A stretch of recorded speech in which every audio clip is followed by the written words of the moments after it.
అందరికీ నమస్కారం అండి. కార్తీక మాసం పురాణంలో 3వ రోజు పారాయణం ఇప్పుడు మొదలు కాబోతుంది. వశిష్ఠ మహర్షి జనక మహారాజుతో ఏ విధంగా చెప్తున్నారంటే, ఓ జనక మహారాజా, శ్రద్ధగా విను. మనం చేసిన పాపాలన్నిటినీ కూడా నశింపచేయగల శక్తి ఒక్క కార్తీక మాస వ్రతానికి మాత్రమే ఉంది. కార్తీక మాసంలో విష్ణు సన్నిధిని ఎవరైతే భగవద్గీత పారాయణం చేస్తారో వారి పాపాలన్నీ కూడా పాము కుబుసంలాగా తొలగిపోతాయి. అందునే 10-11 అధ్యాయాలను పారాయణం చేసేవారు వైకుంఠానికే క్షేత్రపాలకులవుతారు. ఎవరైతే కార్తీక మాసంలో తులసి దళాలతో కానీ తెలుపు లేదా నలుపు గన్నేరు పూలతో కానీ విష్ణు పూజను చేస్తారో వాళ్ళు వైకుంఠానికి చేరి విష్ణు సమభోగాలను అనుభవిస్తారు. ఈ కార్తీక మాసంలో హరిహరులెవరైనా వారి సన్నిధినైనా సరే, ఏ పురాణాన్నైనా సరే ప్రవచించేవారు సర్వ కర్మబద్ధ విముక్తులవుతారు.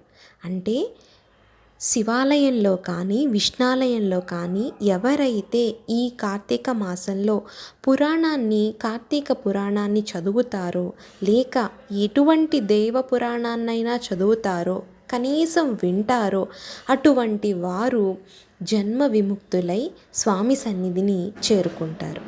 ఇది దీని అర్థం. కార్తీక మాస శుక్లపక్షంలో వనభోజనం చేసేవారు పాప విముక్తులై విష్ణుధామాన్ని పొందుతారు.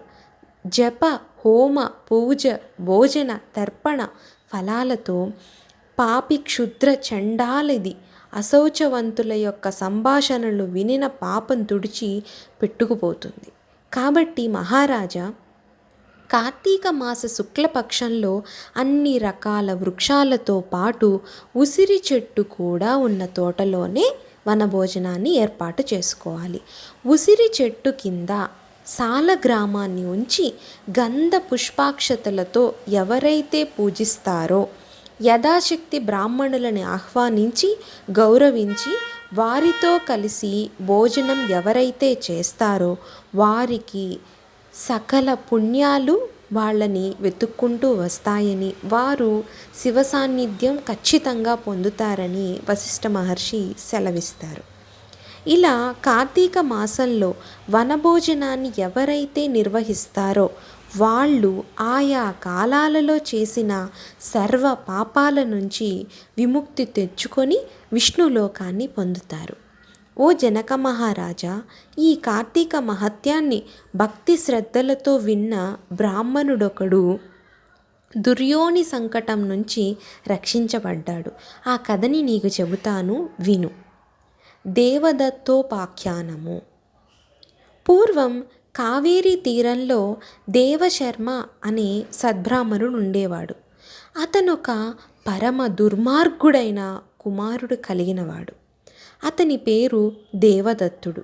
అతగాడి దుష్ప్రవర్తనల వల్ల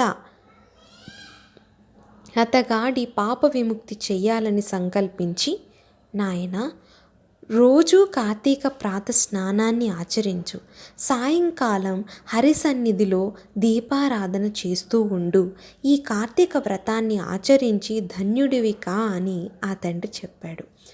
కానీ దుర్వర్తుడైన ఆ బ్రాహ్మణ పుత్రుడు తానటువంటి కట్టుకథలను నమ్మనని, కార్తీక వ్రతాన్ని ఆచరించనని తండ్రికి ఎదురు తిరుగుతాడు. అందుకు కినిసిన దేవశర్మ తన కుమారుణ్ణి అడవిలోన చెట్టు తొర్రలో ఎలుకవై పడి ఉండు అని శపిస్తాడు. శాపానికి భయపడిన ఆ విప్రకుమారుడు తండ్రి పాదాలు పట్టుకొని తనకు తరుణోపాయం చెప్పమని కోరగా ఆ తండ్రి, నాయనా, నీవు ఎప్పుడైతే కార్తీక మహత్యాన్ని సంపూర్ణంగా వింటావో అప్పుడే నీ ఎలుక రూపం పోతుందని శాప విముక్తి చెప్తాడు. దేవదత్తునికి ఏ విధంగా శాప విముక్తి జరిగిందో ఇప్పుడు చూద్దాం. పితృశాపం కారణంగా అప్పటికప్పుడే మూషిక రూపాన్ని ధరించిన బ్రాహ్మణుడు ఆ గజారణ్యంలో ఫలవంతమైనదే, అనేక జంతువులకు ఆధారభూతమైనది అయిన ఒకానొక మహావృక్ష చిన్న తొర్రలో ఉండసాగాడు. ఇలా కొంతకాలం గడిచాక ఒకానొకప్పుడు మహర్షి అయిన విశ్వామిత్రుడు శిష్య సమేతంగా కార్తీక స్నానం ఆచరించి ఆ ఎలుక ఉన్న చెట్టు వద్ద విష్టుడై తన పరివారానికి పరమభావమైన కార్తీక మహత్యాన్ని వినిపించసాగాడు. ఆ సమయంలో దయాహీనుడు, పాపాల పుట్ట, అడవి జీవుల్ని హింసించి పొట్టపోసుకునే ఒక కిరాతకుడు కూడా ఆ ప్రాంతానికి వచ్చాడు. పుణ్యపురుషుల దర్శనం వల్ల ఉపకారమే కానీ అపకారం ఏనాడు జరగదు. అదేవిధంగా విశ్వామిత్రాది తపోబృంద దర్శన మాత్రం చేత రవ్వంత పశ్చాత్తాపపడి జ్ఞాని అయిన ఆ కిరాతకుడు వారిని సమీపించి, అయ్యా, మీరు ఏం చెప్పుకుంటున్నారు? ఆ కథ ఏమిటి? నాకు కూడా వినాలని ఉంది. నాకు ఈ కిరాతక జీవితం పట్ల చిరాకు పుడుతోంది. దయచేసి ఆ రహస్యం ఏమిటో నాకు చెప్పండి అని వారిని వేడుకున్నాడు.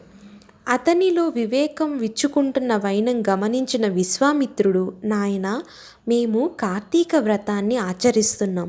ఈ కార్తీక మాసంలో ఎవరైనా సరే తెలిసి కానీ తెలియక కానీ స్నాన దాన జప తప పురాణ శ్రవణాదులు చేసినట్లయితే వారి వారి సర్వ పాపాల నుంచి విముక్తులవుతారు. ఈ వ్రతాన్ని భక్తితో ఆచరించే వాళ్ళు జీవన్ముక్తులవుతారు అని తెలియజేశాడు.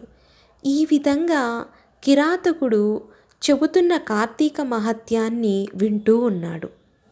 అదేవిధంగా తొర్రలో ఉన్న ఎలుక కూడా శాపగ్రస్త రూపాన్ని వదిలివేసి పూర్వ యువ బ్రాహ్మణ రూపాన్ని పొందింది. విశ్వామిత్రులాది అందరికీ ప్రణమిల్లి తన పూర్వ గాథను వినిపించి ఆ ఋషుల నుండి సెలవు తీసుకొని తన ఆశ్రమానికి తరలిపోయాడు. అనంతరం ఆ కిరాతకుడు కూడా విశ్వామిత్రులకి కార్తీక మహత్యాన్ని కడకంట తెలుసుకోవడం వల్ల ఆ జన్మకి కిరాతకుడైనప్పటికీ కూడా దేహాంతరాన ఉత్తమ గతులను పొందాడు. కాబట్టి ఓ జనక మహారాజా, ఉత్తమ గతులను కోరేవారు ఎవరైనా కానీ ప్రయత్నపూర్వకంగా అయినా సరే కార్తీక మాస వ్రతాన్ని ఆచరించాలి, లేదా కనీసం కార్తీక మహత్యాన్ని భక్తి శ్రద్ధలతో వినాలి అని సెలవిచ్చి మరొక కథని చెబుతూ సాగాడు. శ్రీ వశిష్ఠుడు చెబుతున్న, రాజర్షి జనక, ఈ కార్తీక మాసం 30 రోజులు కూడా ఎవరైతే శ్రీ మహావిష్ణువుని కస్తూరి గంధాదులతో పంచామృతాలతో కానీ అభిషేకిస్తారో వారికి 10,000 అశ్వమేధ యాగాలు చేసిన ఫలితం లభిస్తుంది. కార్తీక మాసంలో సంధ్యావేళ విష్ణు సన్నిధిలో దీపారాధన చేసిన వారికి లేక దీపదానం చేసిన వారికి విష్ణులోకాన్ని పొందుతారు. పత్తిని శుభ్రపరిచి దానితో ఒత్తిని చేసి బియ్యం పిండి లేదా గోధుమ పిండితో ప్రమిదను చేసి ఆవు నేతిని పోసి ఆ ఒత్తిని తడిపి వెలిగించి ఒకానొక సద్బ్రాహ్మణునికి ఆహ్వానించి చివరి రోజున వెండి ప్రమిదను బమిడి ఒత్తిని చేయించి వాటిని బియ్యపు పిండి మధ్యన ఉంచి పూజా నివేదనలను పూర్తి చేసి బ్రాహ్మణులకు భోజనం పెట్టి అనంతరం వాటిని దీపదాన మంత్రంతో వారికి దానం చేయాలి. ఆ మంత్రం యొక్క అర్థం ఏంటంటే, జ్ఞానాన్ని, సంపదని, శుభాలని కలిగించే దైవ దీపదానాన్ని నేను చేస్తున్నాను. దీని వలన నాకు నిరంతరం శాంతి సుఖాలు ఏర్పడుగాక అని చెప్పుకుంటూ పిండితో సహా ఆ దీపాన్ని బ్రాహ్మణునికి దానం చేయాలి. అలా చేసిన వారు అక్షయమైన పుణ్యాన్ని పొందుతారు. ఈ దీపదానం వల్ల విద్య, జ్ఞానం, ఆయుష్, ఐశ్వర్యం, అనంతరం సర్వభోగాలు కలుగుతాయి. ఇటువంటి దానానికి నిదర్శనమైన ఒక కథని నేను చెప్తాను. లుబ్ధ వితంతువు మోక్షమొందుట. పూర్వం ద్రావిడ దేశంలో ఒకానొక అనాథ వితంతువు ఉండేది. ఆమె రోజు భిక్షాటనం చేసి వచ్చిన దానిలో మంచి అన్నము, కూరలను విక్రయించి తాను దూషితాన్నముతో తృప్తి పడుతూ డబ్బుని వెనకేసాగింది. ఇతరుల ఇండ్లల్లో కూడా వంట పనులు, కుట్టు పనులు మొదలైనవి చేస్తూ ప్రతిఫలంగా వారి వద్ద కొంత ద్రవ్యాన్ని తీసుకుంటూ ఉండేది. అదిగాక ద్రవ్య భిక్షాటన కూడా చేసేది. ఇలా నిత్యం ధనాలార్జన కోసం ఆ వితంతువు డబ్బుని సంపాదించడమే తప్ప ఏనాడు కూడా హరినామస్మరణ చేయటం కానీ, హరికథని వినడం కానీ, ఏ పురాణాన్నో వినడం కానీ, కనీసం పుణ్యతీర్థ సేవనం కూడా చేసేది కాదు. ఏకాదశి ఉపవాసం కానీ ఎప్పుడు చేసి ఎరుగదు. ఇటువంటి లుబ్ధిరాలు దైవవాసన శ్రీ రంగయాత్రికుడైన ఒక బ్రాహ్మణుడు వచ్చి ఆమె స్థితిని చూసి ఆమెకు నరకం తప్పని గుర్తించి జాలిపడి ఆమెను మంచి దారిలో పెట్టాలని తలచి, ఓ అమాయకురాలా, నేను చెప్పేది శ్రద్ధగా విని ఆలోచించుకో.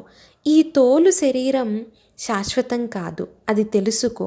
నేల, నీరు, నిప్పు, నింగి, గాలి అనే పంచభూతాత్మకమైనదే ఈ శరీరం. ఈ దేహం నశించిన తరువాత ఈ పంచభూతాలు కూడా ఇంటి కొప్పు మీద కురిసి నలుదిక్కులకు చెదిరిపోయి వాననీళ్ళలా చెదిరిపోతాయి. నీటి మీద నురగలాంటిది ఈ తనువు, నిత్యం కాదు, ఇది శాశ్వతం కాదు అని పలు విధాలా ఆమెకు చెప్పి, నీకున్న ఈ మోహాన్ని, భ్రమలని వదిలిపెట్టు. దైవం ఒక్కడే శాశ్వతుడని, సర్వభూత దయాకరుడని గుర్తించమని సెలవిస్తాడు. నిరంతరం హరిచరణాలనే స్మరించు. కామం అంటే కోరిక, కోపం అంటే దురాగ్రహం, భయం అంటే ఆత్మనాణ్యత భంగత, లోభం అంటే ధన వ్యయ చింత, మోహం అంటే మమతా అహంకారాలు. ఇటువంటి వాటిని వదిలిపెట్టు. నా మాట విని ఇక నుంచైనా కార్తీక మాసంలో ప్రాతస్నానాన్ని ఆచరించు. విష్ణు ప్రీతికై భగవద్దర్పణగా దీపదానం చేయు. తద్వారా అనేక పాపాల నుండి రక్షించబడతావు అని హితవు చెప్పి తన దారిని తాను వెళ్ళిపోయాడు. అతగాడి మహిమ వల్ల ఆమెకు జ్ఞానోదయమైంది. తాను చేసిన పాపాలకే చింతించింది. తాను కూడా కార్తీక వ్రతాన్ని చెయ్యాలని సంకల్పించింది. అందుచేత ఆ సంవత్సరంలో వచ్చిన కార్తీక మాసాన్ని వ్రతాచరణగా ప్రారంభించింది. సూర్యోదయం వేళకల్లా చన్నీటి స్నానాన్ని చేసి, హరిపూజను చేసి, దీపదానము, పిదప పురాణ శ్రవణము, ఈ విధంగా కార్తీక మాసం నెల రోజులు ఆచరించి చివరి రోజున చక్కగా బ్రాహ్మణ సమారాధన కూడా చేసింది. తక్షణమే ఆమె బంధాలు నశించిపోయినదై విగతాసువై విమానార్హులైన శాశ్వత సర్వభోగ సౌఖ్యాలను పొందింది. కాబట్టి మహారాజా, కార్తీక మాసంలో అన్నిటికంటే ప్రథమమైనది దీపదానం. తెలిసి కానీ తెలియక కానీ ఎవరైతే దీపదానం చేస్తారో వారు తమ పాపాలని నశింపచేసుకొని వారై అటువంటి పాపాలన్నీ నశించిపోయి పలు జన్మలు కూడా స్వామి సాన్నిధ్యంలోనే పొందుతారని, ముక్తిని కలుగుతుందని వశిష్ఠ మహర్షి సెలవిచ్చారు. అటువంటి వారు ఈ పురాణాన్ని విన్నా చదివినా జన్మ సంసార బంధ విముక్తులై విష్ణుభక్తి పారాయణులవుతారు. అటువంటి వారు సాక్షాత్తు కైలాసాన్ని, విష్ణులోకాన్ని ఆశ్రయిస్తారని వశిష్ఠ మహర్షి జనక మహారాజుకు వివరించారు. మరొక రోజు పారాయణంలో తప్పకుండా కలుసుకుందాం. అందరికీ సెలవు. సర్వే జన సుఖినో భవంతు.